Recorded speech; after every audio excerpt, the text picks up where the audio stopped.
LiterataCast, o seu clube de leitura na internet.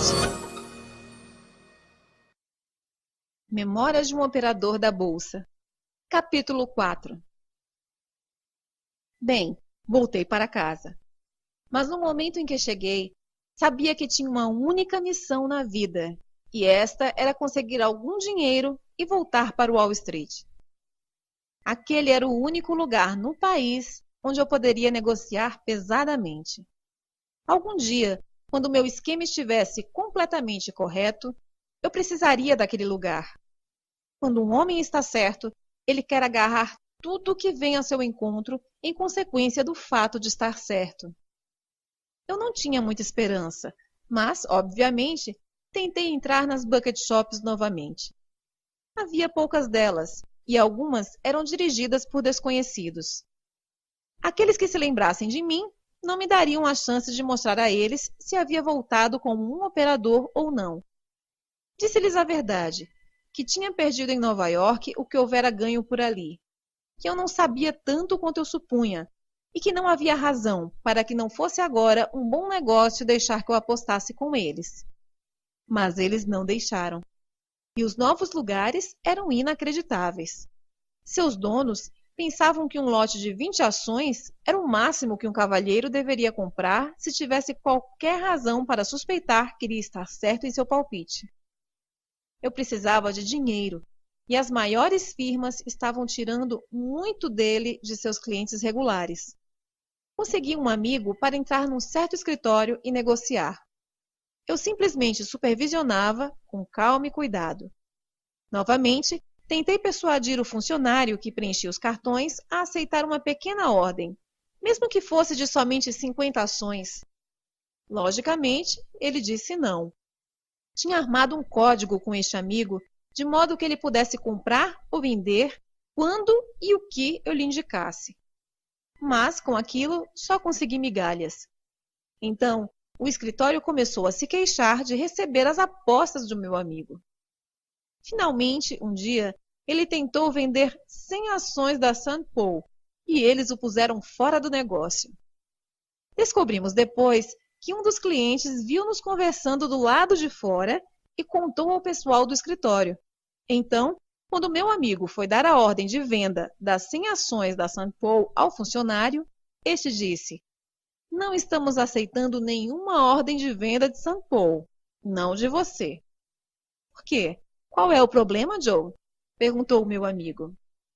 "Não estamos aceitando, isso é tudo", respondeu o Joe. "Mas este dinheiro não é bom o suficiente? Olhe para ele, está todo aí." E meu amigo entregou-lhe os $100, meus 100, em notas de 10. Tentou se mostrar indignado e parecia desconcertado, mas a maioria dos clientes estava se aproximando dos dois que discutiam, como sempre faziam quando havia vozes altas ou o menor sinal de briga entre a firma e um cliente. Eles queriam entrar nos méritos do caso, como uma maneira de beneficiar-se com o resultado da discussão. O funcionário, Joey, que era uma espécie de assistente da gerência, saiu de trás do balcão, dirigiu-se ao meu amigo, olhou e depois olhou para mim. "É engraçado", disse lentamente. "É terrivelmente engraçado o fato de você nunca fazer uma única coisa sem que seu amigo Livingston esteja por perto. Você simplesmente senta e fica olhando o painel durante uma hora.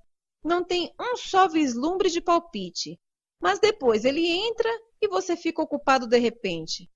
Talvez você esteja operando para si próprio, mas não mais neste escritório. Nós não vamos perder enquanto Livingston lhe dá os palpites." Bem, aquilo interrompeu meu fluxo de dinheiro.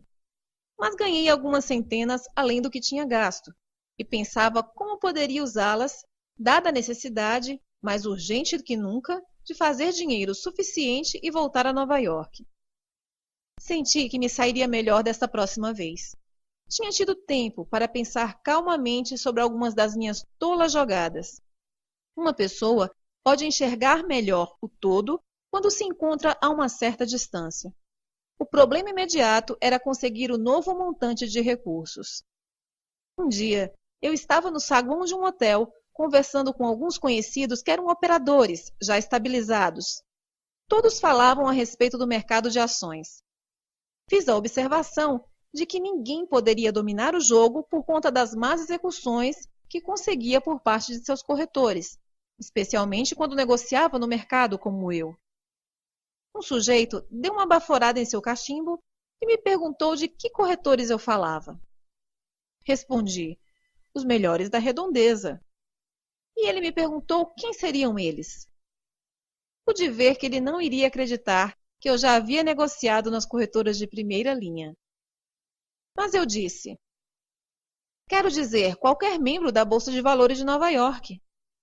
Não é que eles tenham má fé ou sejam pouco cuidadosos, mas quando alguém dá uma ordem de compra no mercado, nunca sabe quanto aquela ação vai lhe custar até que consiga um relatório dos corretores.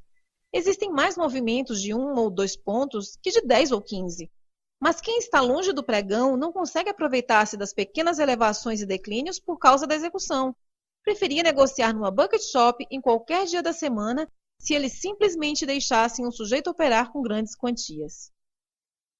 Eu nunca tinha visto antes o homem que tinha falado comigo.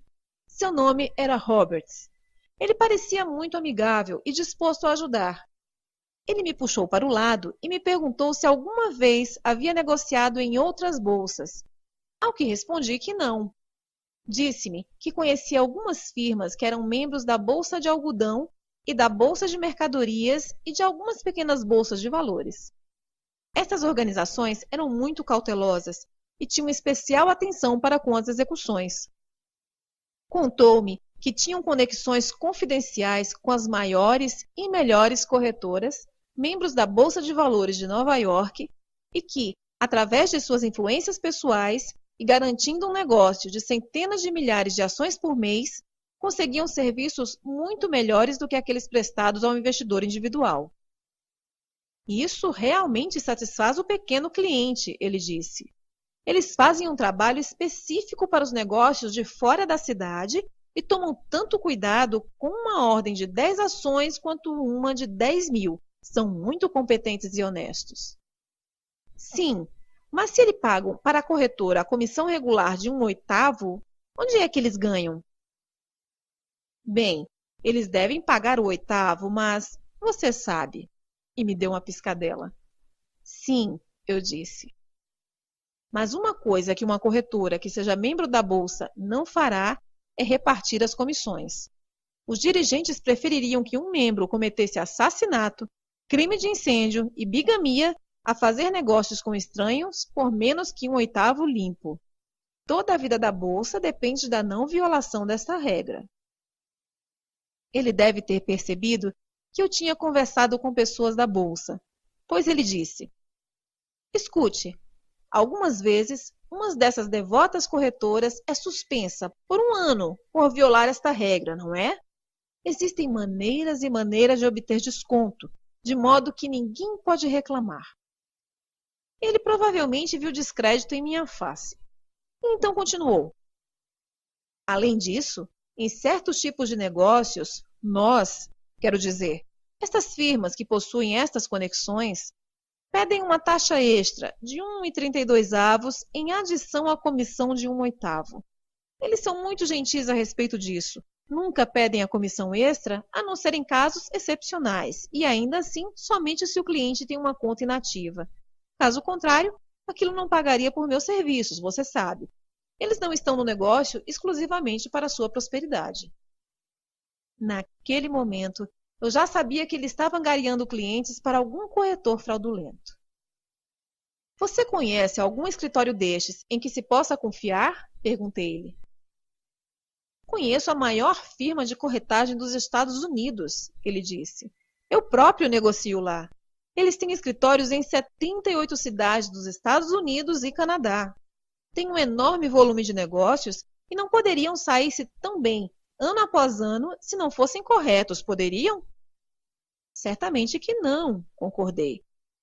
Eles operam com as mesmas ações que são negociadas na Bolsa de Valores de Nova York? Lógico, e também no Kirby e em qualquer outra bolsa deste país e da Europa. Eles operam com trigo, algodão, alimentos, qualquer coisa que você desejar. Têm correspondentes por toda parte e são sócios de todas as bolsas, tanto em seu próprio nome quanto em segredo. Eu já sabia, mas achei que deveria encorajá-lo a continuar.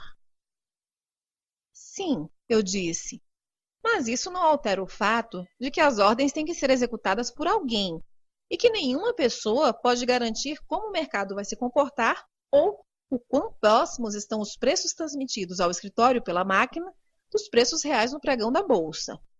No momento que a pessoa lê as cotações aqui, dá uma ordem e esta é telegrafada para Nova York, muito tempo valioso já se passou. É melhor que eu volte para Nova York e perca meu dinheiro em corretores respeitáveis. Não sei nada a respeito de perder dinheiro. Nossos clientes não têm este hábito. Eles ganham dinheiro. Nós cuidamos disso. Seus clientes? Bem, tenho participação na firma. E quando posso conseguir-lhes alguns negócios, eu o faço, porque sempre me trataram bem e ganhei uma boa soma de dinheiro através deles. Se você quiser, posso apresentá-lo ao gerente. Qual o nome desta firma? Perguntei-lhe. Ele me disse. Já tinha ouvido falar dela. Eles colocavam anúncios em todos os jornais, chamando a atenção para os grandes lucros conseguidos pelos clientes que seguiram sua orientação de investimentos em ações. Essa era a sua grande especialidade. Não eram exatamente uma bucket shop, mas sim bucketers, supostos corretores que manipulavam ordens de clientes, mas que, apesar disso, preparavam uma elaborada camuflagem para convencer a todos de que eram corretores regulares, engajados no negócio legal. Eram uma das mais velhas firmas dentro desta classe de negociantes. Eram um protótipo, naquele tempo, do mesmo tipo de corretores que faliram aos montes este ano. Os princípios gerais e métodos eram os mesmos, embora os dispositivos particulares usados para tirar dinheiro do público diferissem em algumas coisas, alguns detalhes que foram modificados quando os velhos truques tornaram-se muito difundidos. Estas pessoas costumavam espalhar palpites para comprar ou vender uma certa ação.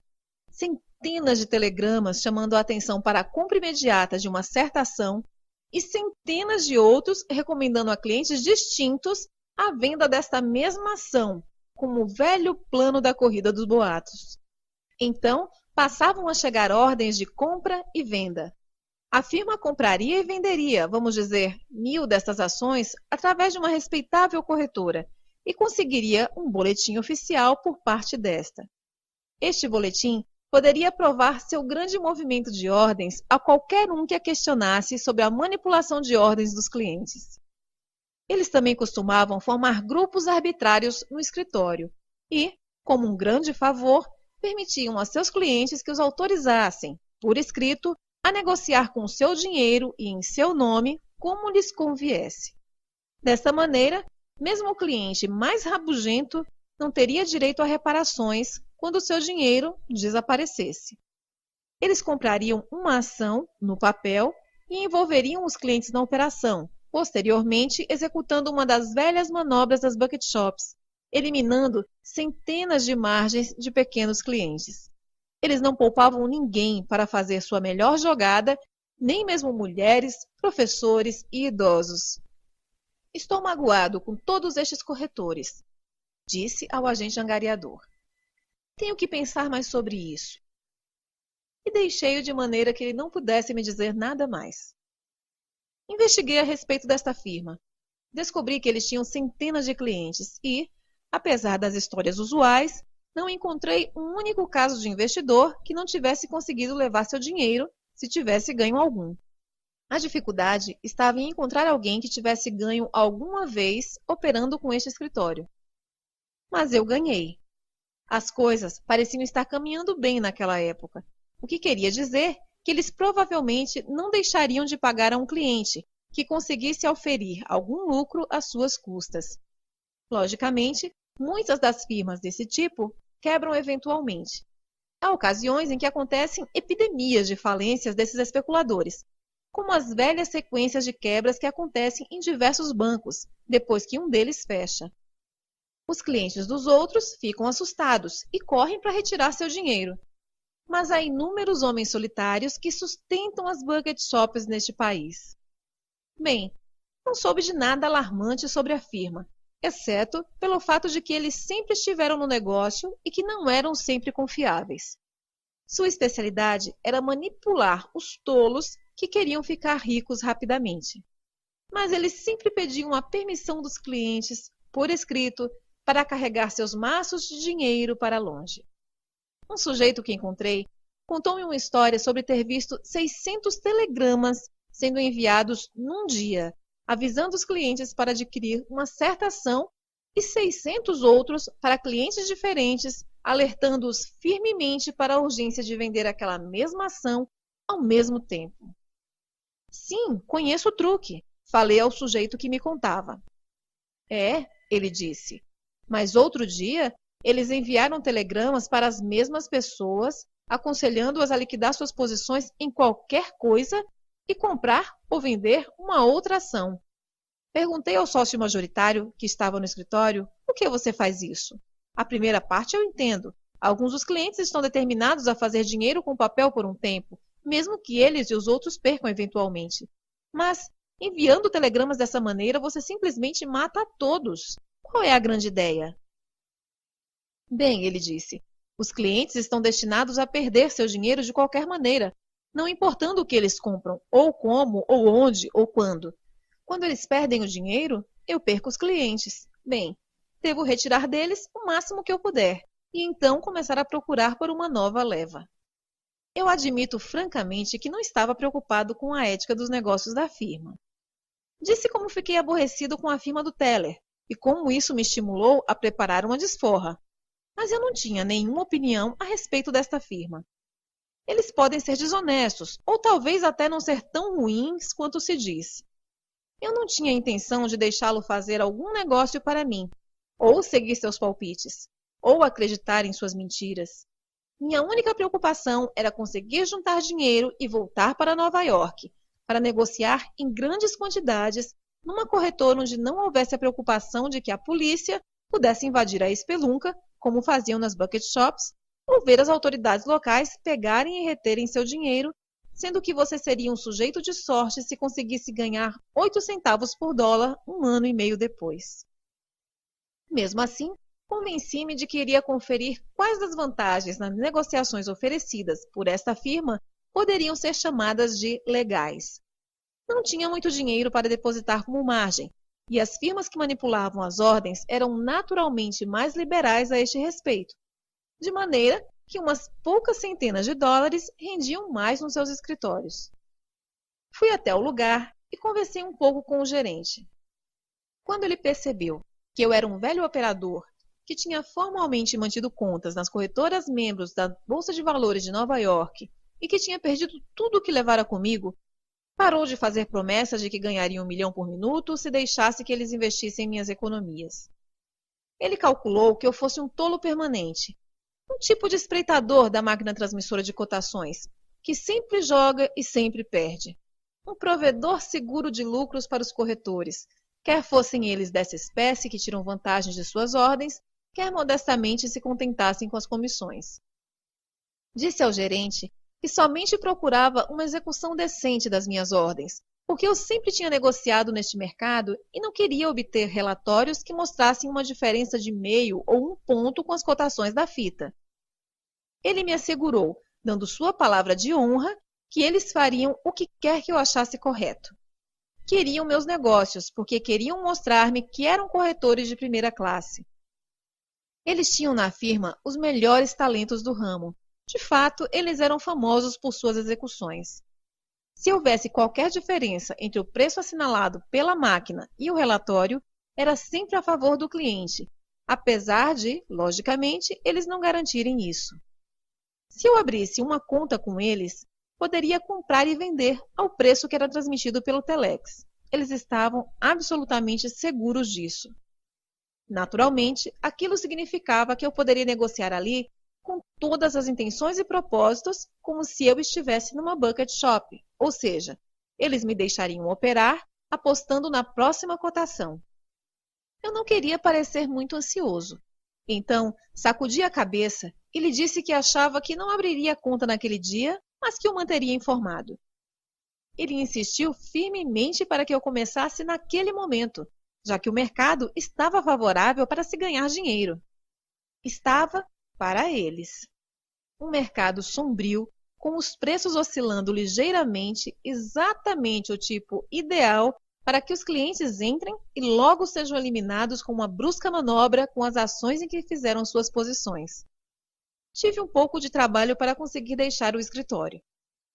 Tinha dado ao gerente meu nome e endereço, e naquele mesmo dia comecei a receber telegramas e cartas insistindo para que eu comprasse algumas ações e indicando outras nas quais diziam saber que um grupo interno estava operando para uma subida de 50 pontos.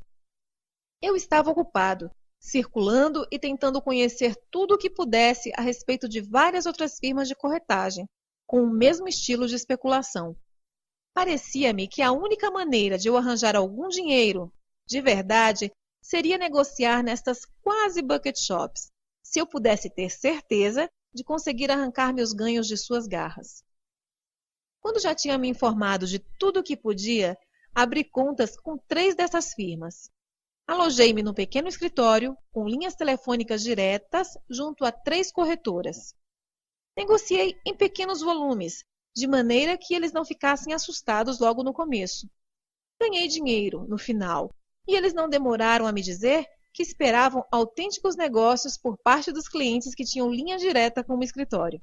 Eles não desejavam os especuladores lentos, muito cautelosos.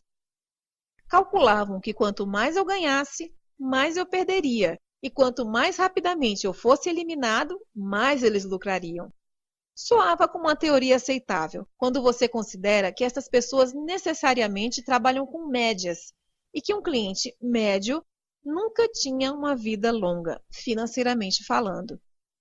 Um cliente falido não pode operar. Um cliente meio avariado pode queixar-se, insinuar coisas e causar problemas de um tipo ou outro que podem prejudicar o negócio. Também estabeleci uma conexão com uma corretora local, que tinha uma linha direta com seu correspondente em Nova York e que era, inclusive, membro da Bolsa de Valores. Eu tinha, na prática, uma máquina de cotações e comecei a negociar moderadamente. Como já disse anteriormente, eu gostava muito mais da negociação nas bucket shops. Apenas eram um pouco mais lentas. Era um jogo que podia dominar, e assim eu fiz. Nunca consegui que chegasse a um ponto tão favorável onde pudesse ganhar em 10 vezes entre 10. Mas, no geral, eu lucrava, ganhando semana sim, semana não. Novamente, estava vivendo muito bem, mas sempre poupando alguma coisa, para aumentar o montante que esperava levar de volta a Wall Street. Consegui outros contatos em 2 outras dessas firmas de corretagem, completando 5 ao todo, e, logicamente, continuava operando através de minha corretora respeitável. Havia ocasiões em que meus planos davam errado, e minhas ações não se comportavam como eu havia planejado, e sim da maneira oposta do que aconteceria se tivesse mantido sua tendência precedente. Mas eles não conseguiam me atingir pesadamente. Não poderiam, com minhas pequenas margens. Minhas relações com meus corretores eram amigáveis o suficiente. Suas contas e relatórios algumas vezes não batiam com os meus, e as diferenças, via de regra, apontavam contra mim. Curiosa coincidência, não? Mas eu brigava pelo que era meu, e, em geral, no fim conseguia o que queria. Eles sempre tiveram a esperança de recuperar o que eu tinha ganho às suas custas. Acho que consideraram meus lucros como empréstimos temporários. Eles realmente não eram bons jogadores, estando no negócio para fazer dinheiro de qualquer maneira, ao invés de contentar-se com o percentual que lhes cabia nas operações. Partindo do pressuposto de que os tolos sempre perdem dinheiro quando arriscam em ações, eles nunca especulam na realidade. Você pensaria que estes sujeitos dirigiam o que se poderia chamar de negócio legal e legal. Mas eles não o faziam. Cuide de seus clientes e fique rico. É um velho, mas verdadeiro ditado. Mas eles pareciam nunca tê-lo escutado e não paravam de especular abertamente. Por muitas vezes tentaram passar-me para trás, utilizando-se dos velhos truques. conseguiram me agarrar em algumas oportunidades, porque eu estava distraído. Sempre faziam aquilo quando eu não avançava além do meu padrão normal. Acusei-os de serem maus jogadores ou coisa pior, mas eles negaram, e a discussão terminou com minha volta, negociando como de costume. O bonito de fazer negócios com um trapaceiro é que ele sempre lhe perdoa por agarrá-lo, contanto que você continue a operar com ele. Tudo estará bem enquanto ele estiver preocupado. Ele está disposto a encontrar você mais adiante. Almas magnânimas. Bem, eu me convenci de que não me poderia dar ao luxo de alcançar a taxa normal de crescimento de meu dinheiro enquanto estivesse prejudicado pelos truques dos trapaceiros. Então, decidi ensinar a eles uma lição. Escolhi uma ação que, depois de um período como favorita para especulação, ficou sem negociação. Esperto! Se eu tivesse me interessado por uma ação que nunca tivesse sido negociada, eles desconfiariam da minha jogada. Dei ordens de compra desta ação para meus 5 corretores das firmas de corretagem. Após as ordens serem recebidas, enquanto eles esperavam pela próxima cotação que apareceria na fita, eu enviei uma ordem, através da minha corretora respeitável, para a venda de 100 daquelas mesmas ações no mercado. Pedi que agissem rapidamente, com urgência. Você pode imaginar o que aconteceu quando a ordem de venda chegou ao pregão da bolsa? Uma ação desinteressante que uma corretora com conexões fora da cidade queria vender com urgência. Alguém comprou ações baratas, mas o preço da transação, como apareceu na fita, era o que eu paguei por minhas 5 ordens de compra. No saldo, eu me tornei comprador de 400 daquelas ações por um preço muito baixo. A firma de corretagem, que trabalhava com suas conexões em Nova York, perguntou-me o que eu tinha escutado, e eu disse que alguém havia me dado este palpite. Um pouco antes do fechamento do mercado, enviei umas ordens à minha respeitável corretora para comprar novamente aquelas 100 ações sem perda de tempo, pois eu não queria manter as posições vendidas em nenhuma circunstância, não importando o quanto eles pagassem por elas. Eles então telegrafaram a Nova York e a ordem de compra para aquelas 100 ações rapidamente ocasionou uma alta. Eu, logicamente, havia dado também ordens de venda para as 500 ações que meus amigos tinham comprado em algum momento do pregão. Funcionou bastante satisfatoriamente. Como eles ainda não haviam descoberto, eu utilizei aquele truque uma série de vezes.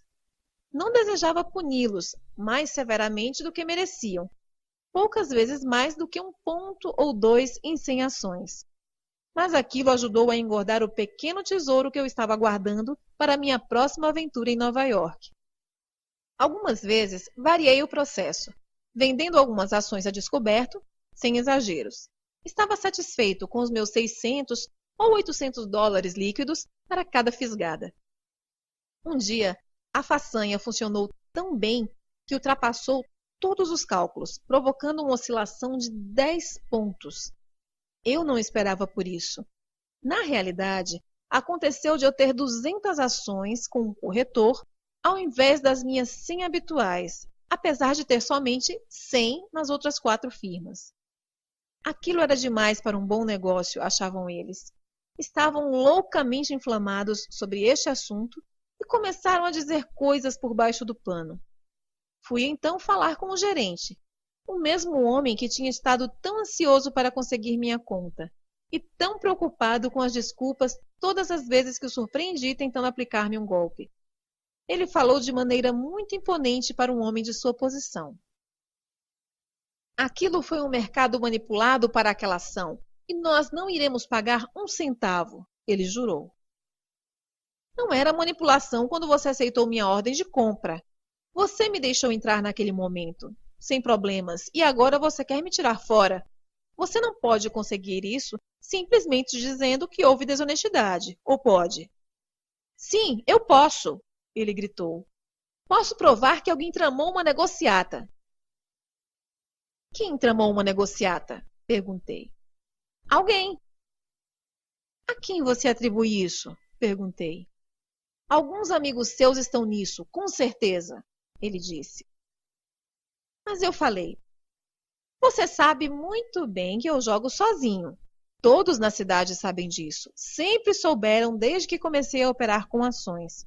Agora quero lhe dar um conselho de amigo. Você simplesmente ordene e consiga aquele dinheiro para mim. Não quero ser desagradável. Faça o que estou lhe dizendo. Não vou pagar. Foi uma transação fraudulenta, ele gritou. Cansei-me da discussão. Então lhe disse: você vai me pagar aqui e agora. Bem, ele vociferou um pouco mais, acusou-me categoricamente de ser culpado de fraude, mas finalmente pagou-me o que devia. Os outros não eram tão selvagens. Num dos escritórios, o gerente estivera estudando essas jogadas que eu fazia com ações sem negociação, e quando recebeu minha ordem, ele realmente comprou-as para mim e algumas para ele mesmo, ganhando algum dinheiro. Estes sujeitos não se preocupavam em ser processados pelos clientes por acusação de fraude. Eles geralmente mantinham, já pronta, uma boa técnica legal de defesa. Eles ficaram com medo de que eu quebrasse os móveis. O dinheiro que estava no banco eu não poderia pegar, e eles tinham um cuidado de não manter nenhuma quantia exposta ao perigo. Serem conhecidos como espertalhões não lhes incomodaria, mas adquirir a reputação de maus pagadores seria fatal. Um cliente perder dinheiro com seu corretor não é raro, mas para um cliente ganhar dinheiro e depois não recebê-lo é o pior crime contido no livro dos Estatutos dos Especuladores. Consegui todo o meu dinheiro, mas aquele pulo de 10 pontos colocou um fim ao gratificante passatempo de esfolar aqueles maus jogadores. Estavam caçando o meu pequeno truque que eles mesmos tinham usado anteriormente para espoliar centenas de pobres clientes. Voltei às minhas operações regulares, mas o mercado nem sempre estava apropriado para o meu sistema. Ou seja, limitado como eu estava pelo tamanho das ordens que eles aceitavam, não poderia ter um grande e rápido sucesso financeiro. Estive nisso por mais de um ano, durante o qual usei cada dispositivo que pude imaginar para ganhar dinheiro negociando naquelas firmas as corretoras de Nova York. Tinha uma vida muito confortável. Comprei um automóvel e não limitava meus gastos. Tinha que juntar um dinheiro, mas também tinha que aproveitar a vida enquanto o fazia. Se minha posição no mercado estava certa, eu não podia gastar tudo o que ganhava. Assim, estive sempre poupando alguma coisa. Se estava errado, não ganhava nenhum dinheiro e, consequentemente, não podia gastar. Como eu disse, tinha juntado um maço bem grosso de dinheiro e não havia muito mais o que ganhar nas 5 firmas de corretagem. Decidi, então, voltar para Nova York. Eu tinha meu carro e convidei um amigo, que também era operador, para ir a Nova York comigo. Ele aceitou e nós partimos. Paramos em New Haven para jantar. No hotel, encontrei um velho conhecido e, entre outras coisas, ele me contou que havia uma firma na cidade que tinha uma conexão e estava fazendo ótimos negócios. Deixamos o hotel para continuar nosso caminho para Nova York, mas eu segui pela rua na qual ficava a Bucket Shop para ver como era sua fachada. Encontramos e não resistimos à tentação de entrar e olhar dentro. Não era muito suntuosa, mas o quadro estava ali. Assim como os clientes, o jogo desenrolava-se. O gerente era um sujeito que parecia haver sido um ator ou um político. Impressionava muito. Ele disse bom dia como se tivesse descoberto o valor das manhãs depois de 10 anos de procura com o microscópio. E estava fazendo a você um presente com sua descoberta, tanto quanto com o céu, o sol e o dinheiro da firma. Ele nos viu chegando no automóvel esporte e, como éramos ambos jovens e descuidados, não achava que eu aparentasse 20 anos. Naturalmente concluiu que éramos uma dupla de estudantes de Yale. Eu não disse que não éramos. Ele não me deu oportunidade, pois começou a fazer um discurso. Estava muito feliz em ver-nos.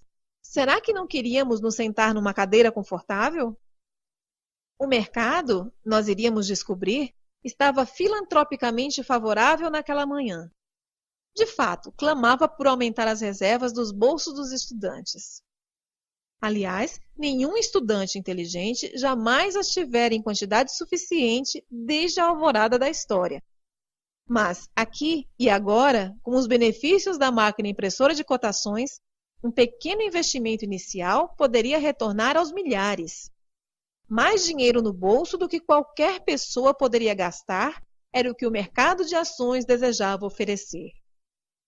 Bem, pensei que seria uma pena não fazer algum negócio, já que o gentil homem da Bucket Shop estava tão ansioso para que operássemos.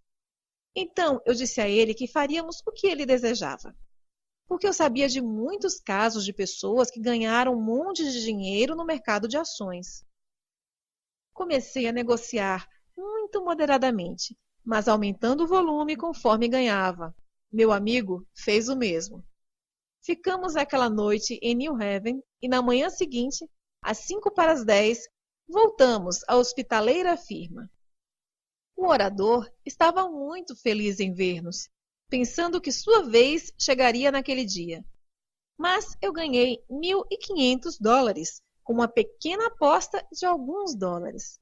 Na manhã seguinte, quando fomos inesperadamente ao ótimo orador e entregamos uma ordem de venda de 500 ações da Sugar, ele hesitou, mas finalmente acabou por aceitar, em silêncio. A ação caiu 1 ponto. Eu liquidei a posição e dei-lhe o boleto. Ali estavam exatamente $500 de lucro, fora meus $500 de margem. Ele pegou 20 notas de 50 do cofre, contou-as 3 vezes bem devagar, depois contou-as novamente na minha frente. Parecia que seus dedos estavam exalando uma substância pegajosa, pela maneira como as notas pareciam grudadas neles. Mas finalmente ele me entregou o dinheiro. Ele cruzou os braços, mordeu seu lábio inferior, manteve o lábio preso entre os dentes e olhou para o topo da janela atrás de mim. Disse-lhe que gostaria de vender 200 steel. Mas ele não se moveu. Não me escutou. Repeti meu desejo, somente modificando para 300 ações. Ele virou a cabeça. Esperei pelo discurso, mas tudo o que ele fez foi olhar para mim. Então, ele estalou os lábios e engoliu, como se fosse começar um ataque sobre os 50 anos de desordem política causada pelos homens desonestos da oposição. Finalmente, ele abanou sua mão em direção às notas verdes em minha mão e disse: "Leve daqui esta ninharia." "Leve daqui o quê?" eu disse.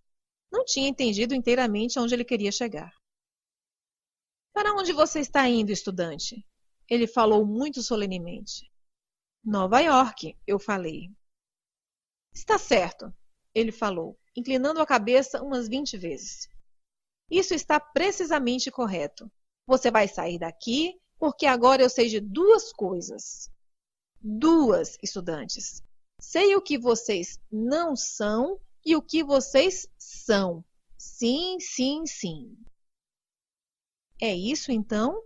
perguntei muito educadamente. "Sim, vocês 2... Ele parou e então deixou de falar como se estivesse no Congresso e rosnou: "Vocês 2 são os maiores embusteiros dos Estados Unidos da América. Estudantes, devem ser calouros. Deixamos o sujeito falando sozinho. Ele provavelmente não sentia muito pelo dinheiro propriamente dito. Nenhum jogador profissional liga. Tudo está em jogo e a sorte está determinada a mudar. Foi seu comportamento inocente com relação a nós 2 que feriu o seu orgulho. Foi assim que eu voltei ao Wall Street para uma 3ª tentativa. Havia estado estudando, logicamente, tentando localizar o exato problema com minha sistemática que havia sido responsável por minha derrota no escritório da A.R. Fullerton & Company. Tinha 20 anos quando consegui meus primeiros $10.000 e os perdi. Mas eu sabia como e por quê. Porque eu negociei fora de época durante todo o tempo. Porque quando eu não podia jogar de acordo com o meu sistema, que era baseado em estudos e experiência, entrei de qualquer maneira e arrisquei. Esperava ganhar, ao invés de saber que eu deveria ganhar no método. Quando eu tinha perto de 22 anos, aumentei meu montante de recursos para $50.000 que perdi no dia 9 de maio. Mas eu sabia exatamente por quê e como. Foi o atraso na fita e a violência sem precedentes dos movimentos do mercado naquele dia. Mas eu não sabia por que eu tinha perdido após minha volta a St. Louis ou depois da crise daquele 9 de maio. Tinha teorias, quero dizer, remédios para algumas das falhas que eu pensava ter encontrado em meu jogo, mas eu necessitava de prática real. Não há nada como perder tudo o que você tem no mundo para lhe ensinar o que não fazer. E quando você sabe o que não fazer com o objetivo de não perder dinheiro, você começa a aprender o que fazer a fim de ganhar. Entendeu isso? Você começou a aprender.